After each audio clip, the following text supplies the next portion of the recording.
আসসালামু আলাইকুম। আজ আমি আপনাদের সাথে খুবই গুরুত্বপূর্ণ একটা বিষয় শেয়ার করব। এটি আমার কাছে পরীক্ষিত এবং শতভাগ কার্যকরী একটি বিষয়, তাই ভাবলাম আপনাদের সাথে একটু শেয়ার করি, যদি কিছুটা হলেও আপনাদের উপকারে আসে।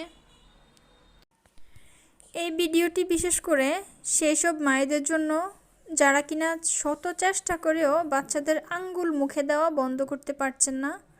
ভিডিওটি শুরু করার আগে আপনি যদি এই চ্যানেলে নতুন হয়ে থাকেন তবে প্লিজ চ্যানেলটি সাবস্ক্রাইব করে দিবেন, আর যদি অলরেডি সাবস্ক্রাইব করে থাকেন তাহলে অসংখ্য ধন্যবাদ।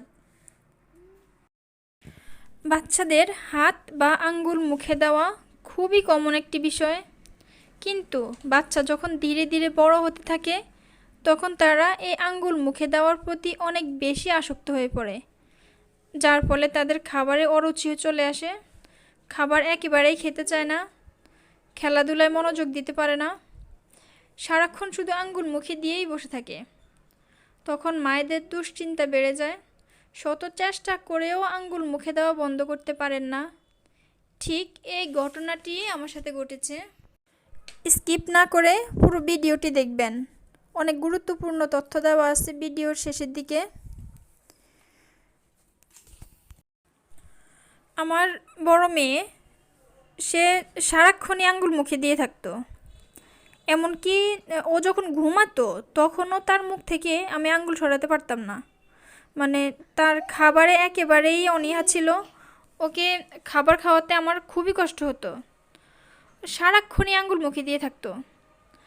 পরে আমি অনেক চেষ্টা করলাম ওর আঙ্গুল খাওয়া বন্ধ করার জন্য, কোনো কিছুই কাজ হলো না।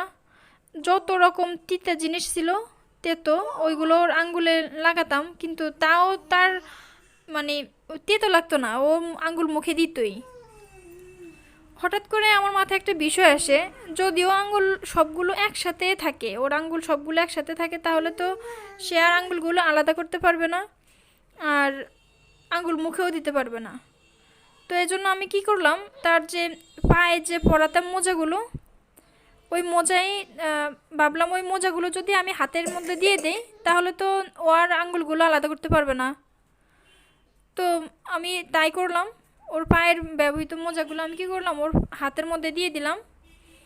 সে আর তো হাতে মুখের মধ্যে মানে আঙ্গুল দিতে পারে না, অনেক কান্নাকাটি করতো অনেক।